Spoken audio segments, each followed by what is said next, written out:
بسم اللہ الرحمن الرحیم۔ السلام علیکم ورحمۃ اللہ وبرکاتہ۔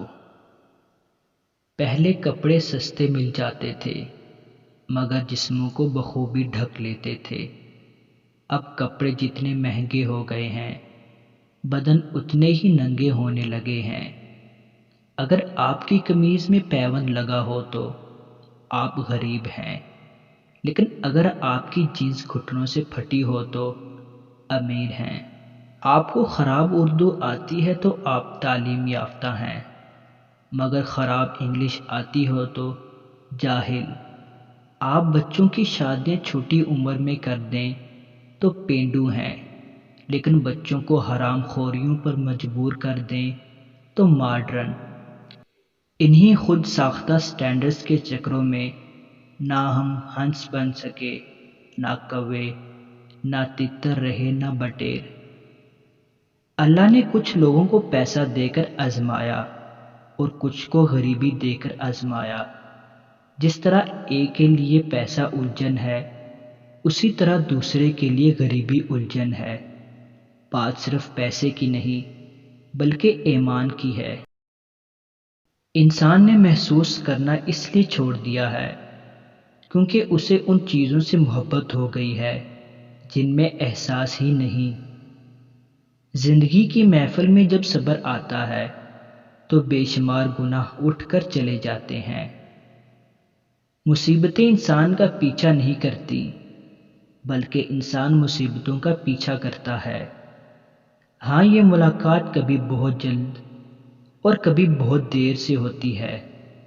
زندگی میں جس مقام پر بھی پہنچو، اپنا پرانا مقام مت بھولو۔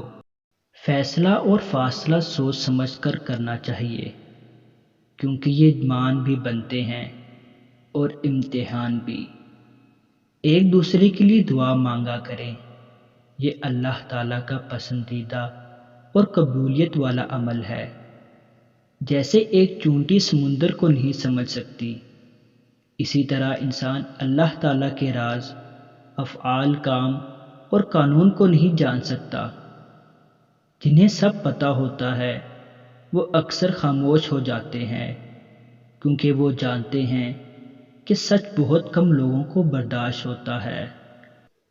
جسم کی چوٹ ہو یا پھر لفظوں اور رویوں کے زخم، خیالات کی جنگ ہو یا پھر منزل کی اونچائی، سب آپ کے اختیار میں ہے، مگر اس کے لیے آپ کو مضبوط اور قابل بننا پڑے گا۔ کئی سانپ تھے قیمتی اس قدر، انہیں آستین میں چھپانا پڑا۔ قابل رحم ہے وہ شخص جس کو مشورہ دینے والے جاہل ہوں۔ اگر تم وہ نہ حاصل کر سکے جو تم چاہتے ہو تو تم تکلیف میں رہو گے۔ اگر تم وہ حاصل کر لو جو تم نہیں چاہتے تو تم تکلیف میں رہو گے۔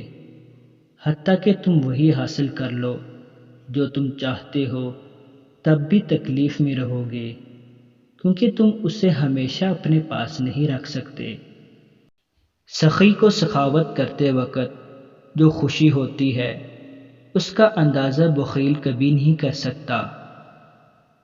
سچ دب تو سکتا ہے مگر مر کبھی نہیں سکتا۔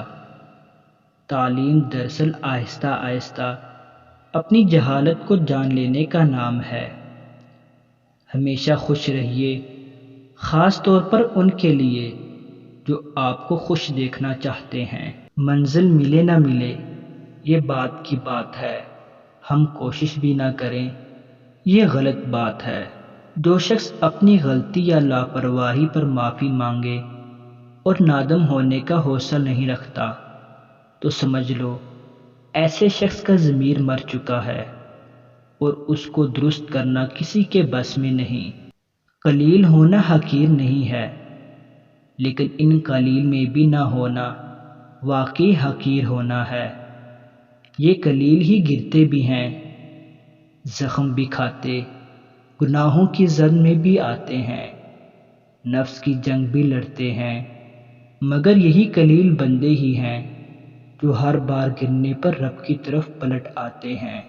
گناہ کرنا زیادہ بڑا عیب نہیں، لیکن اس عیب کی خاطر اللہ سے رجوع نہ کرنا اور خود کو بے عیب سمجھتے رہنا ہی اصل عیب ہے۔ ہم دوسروں کو اپنی اناؤ کی بھینٹ تب تک ہی چڑھا سکتے ہیں جب تک وہ ہمارے سامنے سانس لیتے پھرتے ہیں۔ ادھر ان کی زندگی چپ ہوتی ہی ہے تو ہماری ادھر انا ہمیں تماچے مارنے لگتی ہے۔ یوں ہماری بقیہ عمر اسی بوجھ میں گزر جاتی ہے، اور یقین کرو اس وقت ہم خود بھی خود پہ ترس کھانے کے سوا کچھ نہیں کر پاتے کہ کفارہ ادا کرنے کو کچھ بچا ہی نہیں ہوتا۔ تم زندگی میں 4 چیزوں سے بلند مقام حاصل کر سکتے ہو۔ نمبر 1 نیک گفتاری، نمبر 2 بلند کردار، نمبر 3 خلوص نیت، نمبر 4 نیک لوگوں کی صحبت۔ مصیبتیں اور بیماریاں اتنی خطرناک نہیں ہوتی جتنی کہ کم ہمتی اور بزدلی کی وجہ سے نظر آتی ہیں۔ کون کیا کرتا ہے، کیا کہتا ہے، کیا کھاتا ہے، کیا پیتا ہے، ان سب باتوں سے خود کو دور رکھو۔ اپنا جائزہ لو، خود سے ملاقات کرو، خود کو اچھائی پر مائل کرو، اپنے اندر کی خالی جگہوں کو پر کرنا سیکھو۔ خود بھی کبھی محسوس کر لیا کرو، کچھ رونقیں صرف خود سے بھی ہوتی ہیں۔ ماں کے دنیا سے جاتے ہی 2 نعمتیں چھین لی جاتی ہیں۔ نمبر 1 گھر سے رونق ختم ہو جاتی ہے، نمبر 2 کامیابی کے لیے دن رات دعا کرنے والا کوئی نہیں رہتا۔ یہ نہ سوچو کہ اللہ تمہاری دعا قبول کیوں نہیں کرتا، شکر کرو کہ تمہارے گناہوں کی سزا نہیں دیتا۔ زندگی اس کی ہی سدھرے گی جو آنکھوں کے بند ہونے سے پہلے آنکھیں کھول لے گا۔